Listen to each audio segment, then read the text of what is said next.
The Congregation of Holy Cross is a relatively new religious community in the history of the Church. Considering the 2,000 years since the birth of Jesus, our community was founded about 180 years ago, immediately after the French Revolution.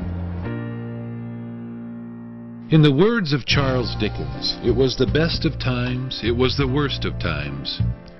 The best of times in that some relief and hope was given to people at the time of the French Revolution. The worst of times in that traditions, religious practices, even hope were all dissolved in the furor of the Reign of Terror. Churches were abandoned and left to ruin. School buildings were inhabited by farm animals and rodents and rats seeking a new home. Religious education, apart from a few institutions of higher learning, was left desolate and ignored. People were hurting, longing for solace, support, and ministry. Up until that period, the Western world really viewed the meaning of life through the lens of Christian faith. We saw everything through the gospel teachings of Jesus, through the various dogmas of the Church throughout the ages. After the French Revolution, reason replaced faith as the lens through which we would discover and think about the meaning of life. Reason and technology and the discoveries of science began to look at life as what would be measurable in the material world, in the empirical world. And more truth was seen through that lens of reason, through that lens of technology, through that lens of science. Humanism began to take over as the philosophy of life. It replaced our faith as the way that we would interpret life's meaning.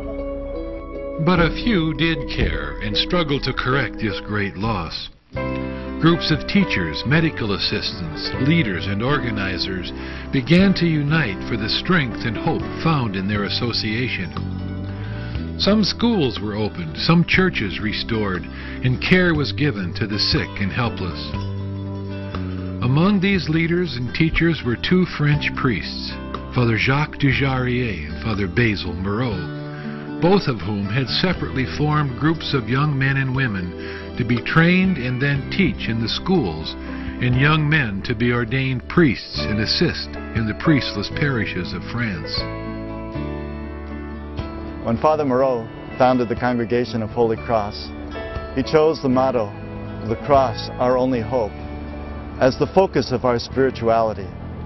He wanted us to bring hope into a world that was so downcast through its suffering, whether it be the suffering of illness, the suffering of unemployment, the suffering of a lack of food or water, the suffering of justice, the suffering of indifference. Advancing age and persistent sickness left Dujarier weak and increasingly unable to offer the guidance needed for his young men, who were called brothers. And so he eventually gratefully committed his brothers to the care and guidance of Basil Moreau. These priests and brothers would be called the Congregation of Holy Cross. Inclusion of the Holy Cross Sisters a few years later completed Moreau's dream of a community of Josephites, Salvatorists, and Marianites of Holy Cross. He wanted the sisters and the brothers and priests of Holy Cross to model the Holy Family of Nazareth. In doing that, he expected that we would be able to express our vows of poverty, chastity, and obedience as a family, as a body of Christ living in our world today. A small and simple beginning, now only a budding blossom of hope and faith to do God's work. But that blossom was to expand, develop, increase in size, scope, and undertakings.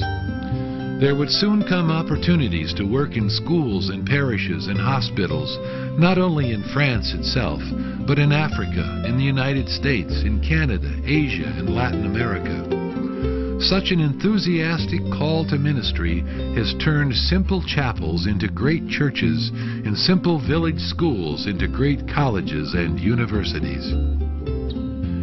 Today we take pride and offer thanksgiving to God that the work of Dujarrier and Morrow is still seen to be growing and flourishing, whether we stand on the bluffs overlooking Portland or over the Great Rift Valley. From the streets of Dhaka to the Garo Highlands, from Lima to the Altiplano, from Monterey to Montreal. Wherever Holy Cross is, we take pride in our efforts to continue to initiate new avenues of service and education. It is fundamental in the tradition of the Congregation of Holy Cross. But the work of teaching is more than work in schools or laboratories. There is also the search of wisdom, what values we shall live by that can enhance our life experiences. Jesus taught us that we have to sacrifice ourselves for one another. And in that sacrifice, we will find the joy of life. And that is really at the heart of Father Moreau's teaching for Holy Cross. Father Moreau believed in the age of enlightenment, but he also believed in the age of faith. And the faith was in God's love. This is not classroom work, but rather work rooted in experience and example and prayer. Living in union with close friends and religious community offers an opportunity to learn of life guided by principle, enriched by understanding, nourished by the example of fellow workers. When Father Moreau spoke of evangelical vows, poverty, chastity, and obedience, the vows that every religious takes, he wanted us to see those vows as really habits of life, the traits or characteristics that marked Jesus' life, that formed his personality. He wanted us to incorporate in our lives his poverty, Jesus' obedience, Jesus' own chastity. And in doing that, he hoped that we too would conform ourselves to Christ and be an image of Christ, doing his work in the world. The great mission of Jesus was to teach, to heal, and of course to pray.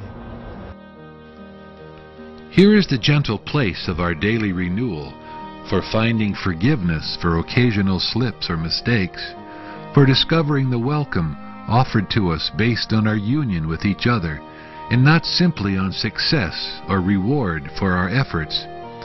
As recipients of such healing kindness, we learn that we can always find hope and acceptance in our Congregation of Holy Cross. Father Moreau wanted our congregation to be apostolic, so that we too could teach and heal and pray and bring salvation to our world. This is the healing provided by our common life and shared values. But there is healing as well for discouragement, for rejection, for failure. The gift of healing given to us is but the stimulus to extend that same healing to all who are in need of it. The disappointed, the forgotten, the abandoned, and the lonely can find in us both sympathy and kind reception. The broken-hearted can weep in our presence and know that we share the heartache. The sick can be visited. The bereaved husband or wife can find someone to talk to, someone who will listen. We can rightly be proud that our congregation tries to provide this wonderful gift in parishes, workshops, retreats, and private personal encounters. The gift of forgiveness given to us is truly a gift only when we share it with those in similar need. Physical healing as well has been part of Holy Cross from our start. Victims of war and injustice have always and continue to be recipients of our care and concern. We are found as chaplains and pastoral ministers at bedsides and sick rooms, in hospice homes and around kitchen tables. Such gifts as these can be offered by anyone who is willing to enter into the needs and difficulties of other people. Throughout the history of Holy Cross, we have had individual religious who have exemplified these ministries of Jesus of praying and teaching and healing within their own lives. For example, Brother Andre Bessette of Montreal. He is known as the Miracle Man of Montreal. This seemingly simple man worked as a welcoming person at the door of the shrine. He would help visitors find the proper places they sought, make arrangements for them for prayer and consultation. Guests quickly discovered that Brother Andre would listen to people with understanding and sympathy. Through the intercession of St. Joseph, prayers for and with the sick and abandoned were at times answered in healings at which we can only be silent in wonderment and thanksgiving. Another great personality in the history of Holy Cross is Father Patrick Peyton, a contemporary, had a great devotion to Mary, the Mother of God. And he asked us to pray the Rosary for the unity of the family. The family that prays together, stays together, is more than a catchy slogan. It helps explain why a community value system based only on successful efforts does not last. For any effort in the Lord's service will be marred to some degree by disappointment at times, frustrations, disagreements, and the other difficulties caused by human beings working with and for each other.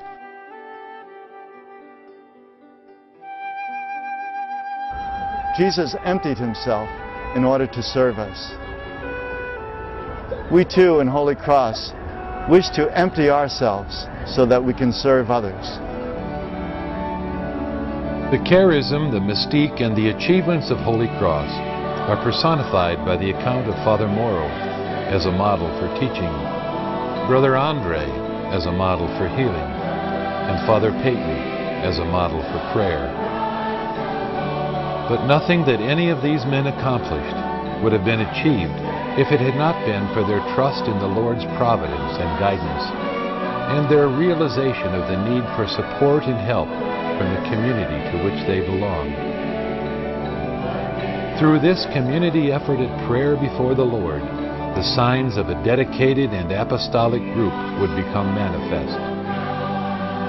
Not only would the marks of Holy Cross be established in buildings, obvious achievements, or famous personnel, but a community of friends whose gift from and to each other crystallized their efforts and work into an example of Christian life. Holy Cross is an association of men and women with concern and care for each other, for understanding and patience, for the gift of forgiveness, both given and received, and above all, for respect and acceptance for every person. Like those who have gone before us, Holy Cross is challenged today to be a community of men and women who are called to teach, called to heal, and called to pray.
The charism, the mystique, and the achievements of Holy Cross are personified by the accounts of Father Moreau as a model for teaching, Brother Andre as a model for healing, and Father Peyton as a model for prayer.